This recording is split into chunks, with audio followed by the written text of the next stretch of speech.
Good morning class 9 पिछले class में मैं तुम लोगों को साहित्य सागर किताब से पद्य भाग पढ़ा रही थी, जिसमें दूसरा लेसन कुंडलियां था। कुंडलियां जो कि गिरधर जी द्वारा लिखी गई कुंडलियां हैं। इसमें बहुत सारे ऐसे बातें बताए गए हैं जो कि हकीकत है, जो सच में ऐसा ही होता है और उसे हम लोगों को भी अमल करना चाहिए और उस पर ध्यान रखना चाहिए। तो इसमें मैं तुम लोगों को कुछ वर्ड मीनिंग्स लिख दी हूँ और तुम्हारे बुक में भी दिया हुआ है, वर्कबुक में दिया हुआ है, उसमें से तुम लोग पढ़ोगे। जैसे यहाँ पर लिखा है, सयानो काम का अर्थ होता है बुद्धिमान वाला काम करना। सुचाल कहने का मतलब है अच्छी चाल या अच्छा तरीका। अनबोले का अर्थ है जो बोलता नहीं है, चुपचाप रहता है। दो कहने का अर्थ है दोनों। बेगर्जी कहने का अर्थ है बिना अपने फायदे के। प्रीति कहने का अर्थ है प्रेम। बिरला कहने का अर्थ है कोई कोई, शायद ही कोई। लटपट का अर्थ होता है गिरते पड़ते, किसी भी तरह, किसी प्रकार से। बड़ू कहने का अर्थ है भले ही। घामे का अर्थ धूप में। पत्रो का अर्थ है पतला। बयारी कहने का अर्थ है हवा। जड़ कहने का अर्थ है जड़। तव कहने का अर्थ है तब भी। आतुर कहने का अर्थ उतावला हो जाना। उलीचिए कहने का अर्थ है उछालिए। इसे तुम्हारे बुक में इंग्लिश में भी लिखा है, यदि दिक्कत होता है तो इंग्लिश में भी समझ सकती हो, लेकिन शब्द अर्थ जो है वो हिंदी में ही तुम लोगों को लिखने के लिए आता है, ये ध्यान रखना। तो अब आगे है चौथा। कुंडली में क्या लिखे हैं गिरधर जी? साईं सब संसार में मतलब का व्यवहार, जब लग पैसा गांठ में तब लग ताको यार। साईं गिरधर कविराय जी कहते हैं कि इस संसार में एक दूसरे के संपर्क में, एक दूसरे का साथ लोग तभी तक देते हैं जब हमारे पास पैसे होते हैं। उनका कहने का अर्थ है कि जब कोई भी मित्र जो है, कोई भी हमारा साथ देता है, हमारे रिश्तेदार हैं या हमारे जो है मित्रगण है, वो सभी तभी तक हम लोगों का साथ देते हैं जब तक हमारे पास पैसे होते हैं। यहाँ हर व्यक्ति स्वार्थी होता है। जिसकी जेब में पैसे होते हैं उसके बहुत सारे मित्र होंगे, वे उसके पैसे के बल पर ऐश करेंगे, खेलेंगे, कूदेंगे, साथ साथ में रहेंगे, मौज मस्ती करेंगे। पैसे वाले व्यक्ति को यह एहसास दिलाएंगे कि वे ही उनके सच्चे मित्र हैं। जब तक जेब में पैसे हैं तब तक मित्र जो है वो एक पल के लिए भी साथ नहीं छोड़ते, और जैसे ही पैसे समाप्त हो जाता है मित्रता भी समाप्त हो जाती है। उस समय तो मुंह की सूखी बोलचाल भी नहीं रहती। गिरधर कविराय कहते हैं कि संसार का यही व्यवहार है, यही नियम है। संसार का पूरा व्यवहार स्वार्थ से शुरू होता है और उसी पर उसका अंत होता है। इस संसार में ऐसे व्यक्ति बहुत कम हैं जो बिना स्वार्थ के मित्रता करते हैं।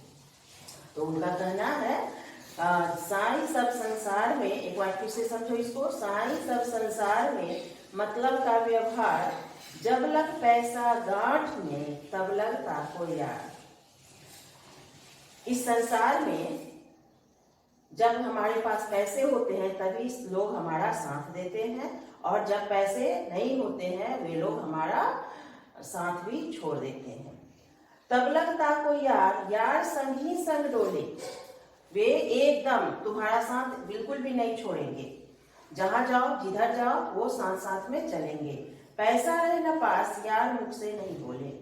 और यदि हमारे पास पैसे नहीं है तो वो तुम्हारे मुंह से भी नहीं बोलेंगे। कह गिरधर कविराय जगत यही लेखा भाई। इस संसार का यही लेखा है, यही बना हुआ है, सब लोग ऐसे ही करते हैं। कृत बेगर्जी प्रीति यार बिरला कोई सा, शायद ही कोई ऐसा है। बिरला कहने का मतलब है कोई कोई व्यक्ति ऐसा मिल जाएगा जो कि पैसे का मोह उसे नहीं होता है और तुम्हारा साथ देगा। नहीं तो इस संसार में तुम्हारा साथ वही देगा, उसी समय देगा जब तुम्हारे पास पैसे होंगे। इसलिए उनका कहना है कि इस संसार में दोस्ती करने से पहले हमें अपने आप को संभाल कर रखना चाहिए।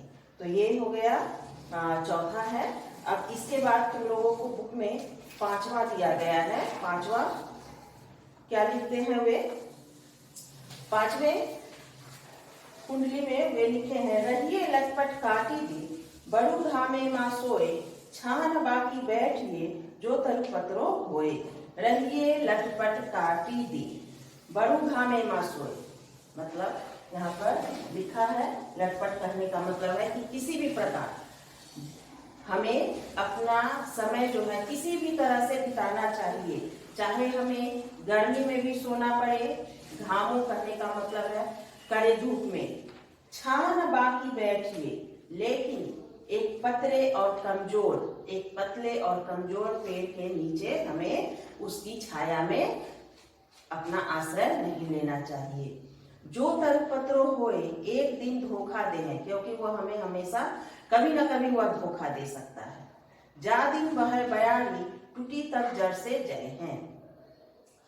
जब भी हवा चलेगा तो वो टूटकर गिर सकता है, इसलिए हमें पतले वृक्ष, यहाँ पर पतले वृक्ष कहा गया है, पतला पेड़ कहा गया है। इसका अर्थ ये नहीं समझो कि सिर्फ पेड़ ही होगा, ऐसे लोगों से भी हमें की छाया में भी हमें नहीं रहना चाहिए जो कि कमजोर है।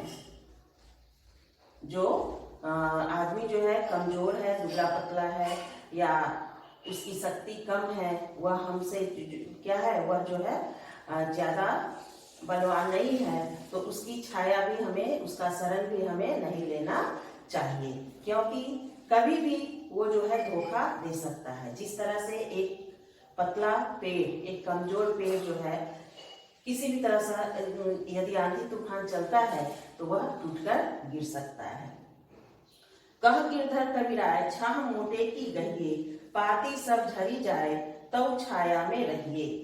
गिरधर कबीराय कहते हैं कि छाह मोटे की गहिए, ऐसे पेड़ों की छाया में हमें शरण लेना चाहिए जहां पर पत्ते सब झड़ जाएं। हवा आंधी तूफान चलने पर पत्ते भी गिर जाते हैं, लेकिन छाया में हमें रहना ही, वो हमें छाया देते रहता है। वो जितने भी पत्ते गिर जाते हैं, यदि हम मोटे और बड़े वृक्ष के पास यदि हम शरण लेते हैं, आंधी तूफान आने वाला है, तो हमें क्या होगा, वहां हम किसी भी तरह से सुरक्षित रह सकते हैं, क्योंकि उसमें से बहुत सारे पत्ते गिर भी जाएंगे, फिर भी उसमें पत्ते रहते ही हैं और हमें छाया मिलता रहता है। तो तुम्हारे बुक में क्या बताया गया है, कवि कहते हैं कि जीवन में सुख दुख सहते हुए किसी भी प्रकार जीवन व्यतीत कर दो, धूप में सो लो, पर उस पेड़ की छाया में कभी नहीं बैठना जो पतला अर्थात कमजोर हो। यह पेड़ एक दिन अवश्य ही धोखा देगा। जिस दिन तेज हवा चलेगी अर्थात आंधी आने पर यह पेड़ टूट ही नहीं जाएगा, अपितु जड़ से उखड़ जाएगा। कवि गिरधर कबीराय कहते हैं कि हमें मोटे पेड़ का सहारा लेना चाहिए, जो आंधी आने पर स्वयं को सुरक्षित रख सकेगा। भले ही उसके पत्ते झड़ जाएं, पर उसका मजबूत तना और डालियां सुरक्षित रहेंगी। अतः मजबूत पेड़ की छाया में रहना चाहिए। यहाँ पर अन्योक्ति अलंकार है। पेड़ के उदाहरण से हमें कवि यह समझाना चाहते हैं कि हमें समर्थ का आश्रय लेना चाहिए। जो संपन्न व्यक्ति है, जिसके पास संपन्नता है, किसी तरह से वह कमजोर नहीं है, वह अच्छे और सबल व्यक्ति का सहारा लेना चाहिए। निर्बल व्यक्ति मुसीबत आने पर अपनी ही रक्षा नहीं कर पाएगा तो वो हमारी रक्षा क्या कर सकेगा। सबल व्यक्ति अनेक कष्ट झेल कर भी सुरक्षित रहता है और उसके सहारे से हम भी सुरक्षित रह सकते हैं। तो ये तुम लोगों का 5वां कुंडली है। अब आगे नेक्स्ट कुंडली में बताया गया है, पानी बाढ़ है नाव में, घर में बाढ़े दाम, दो हाथ उलीचिए, यही सयानो काम। यही सयानो काम, राम को सुमिरन कीजय, पर स्वार्थ के काज, शीश आगे धर दीजय। कह गिरधर कबीराय, बड़े की याही बानी, चलिए चाल सुचाल, राखिए अपना पानी। पानी बाढ़ है नाव में, बुक में ऐसे लिखा गया है। परोपकार के महत्व को समझते हुए कवि कहते हैं, परोपकार मतलब जानते हो तुम लोग, परोपकार मतलब पर मतलब होता है दूसरों का, उपकार मतलब भलाई करना। तो परोपकार के महत्व को समझाते हुए कवि कहते हैं कि यदि हमारे पास धन बढ़ जाए, बहुत ज्यादा धन हो जाए, तो हमें परोपकार के कार्यों में लगाना चाहिए, दूसरों की भलाई के कार्यों में लगाना चाहिए। यहाँ कवि ने दृष्टांत अलंकार का प्रयोग किया है।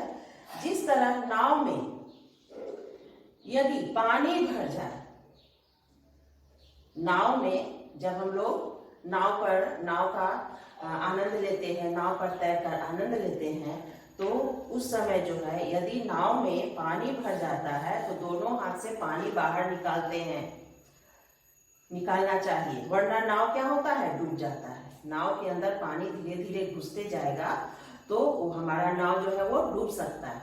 लेकिन यदि हम उसमें से पानी निकाल कर दोनों हाथों से, दो हाथ उलीचिए लिखा है, इसका अर्थ है दोनों हाथों से हम पानी यदि निकाल कर बाहर कर देते हैं तो क्या होगा, वह नाव डूबेगा नहीं, वह तैरता रहेगा।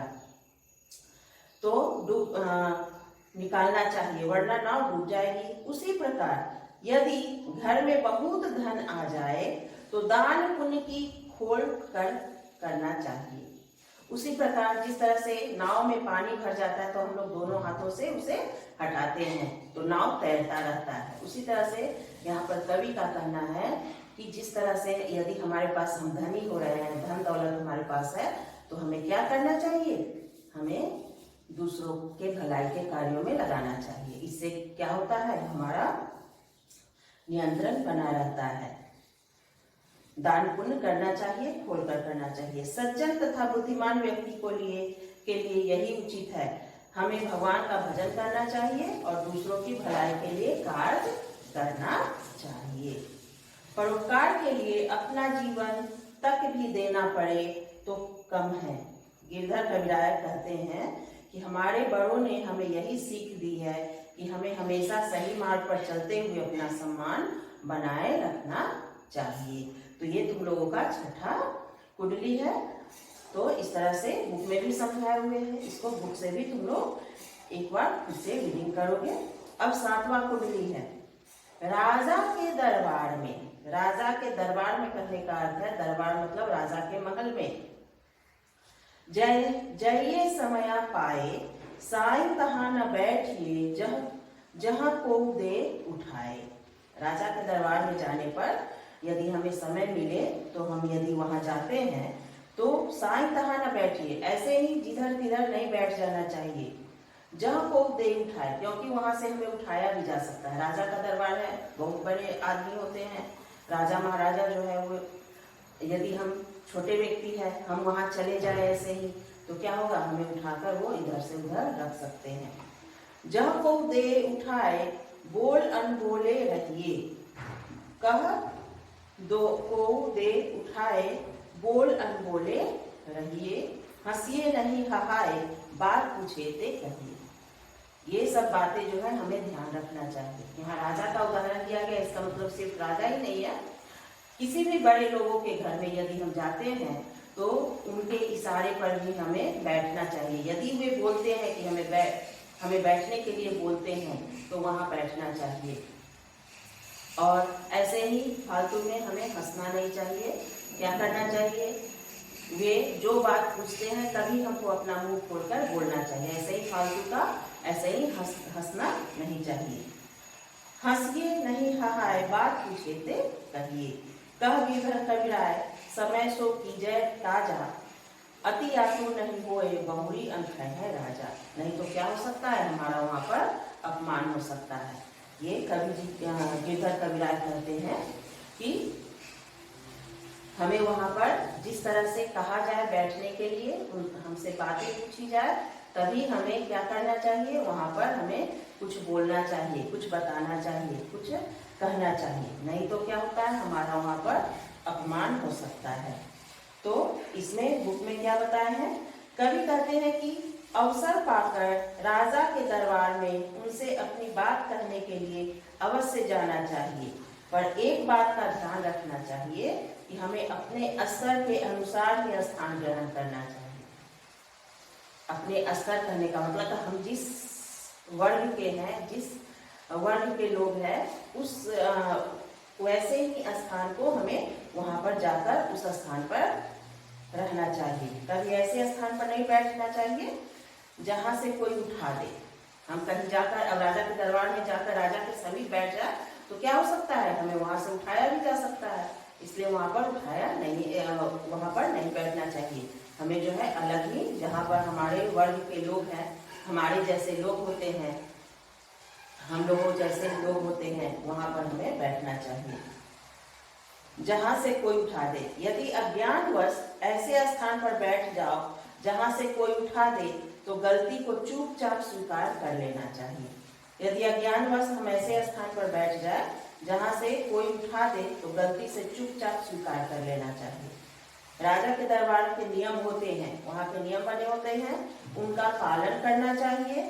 अनावश्यक नहीं बोलना चाहिए, वहां पर फालतू में ऐसे ही बेकार में नहीं बोलना चाहिए। जोर जोर से नहीं हंसना चाहिए। जब कोई बात पूछी जाए तो उसका उत्तर देना चाहिए। यही शालीनता है, नम्रता है। कवि कहते हैं कि अधिक उतावला नहीं होना चाहिए, काम समय आने पर ही होगा।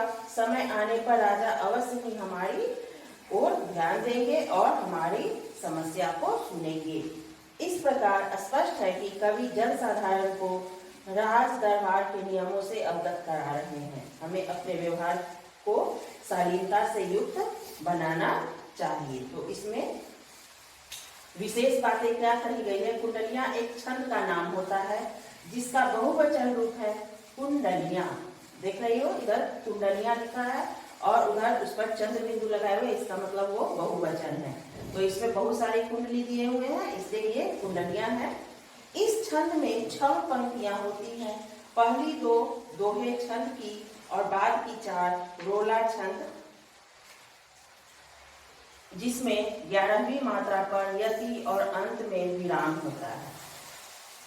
कि दोहे के दूसरी पंक्ति में उत्तरार्ध को तीसरी पंक्ति के पूर्वार्ध में दोहराया जाता है। छंद का पहला शब्द छंद के अंत में भी आता है। तो ये बताया गया तुम लोगों की कुंडली है क्या। कुंडली इस छंद में 6 पंक्तियां से देखो, सभी कुंडली में, इसमें 7 कुंडली दिया हुआ है, सभी में 6-6 लाइन दिए हुए हैं। पहली 2 जो है वह दोहे की तरह का होता है, दोहे होते हैं। और उसके बाद जो है दोहे की दूसरी पंक्ति के उत्तरार्ध की तीसरी पंक्ति के पूर्वार्ध में दोहराया जाता है। वही बातें जो है जो पहले कहा गया वही बाद में कहा जाता है। तो इस तरह से इसे हम लोग कुंडली कहते हैं।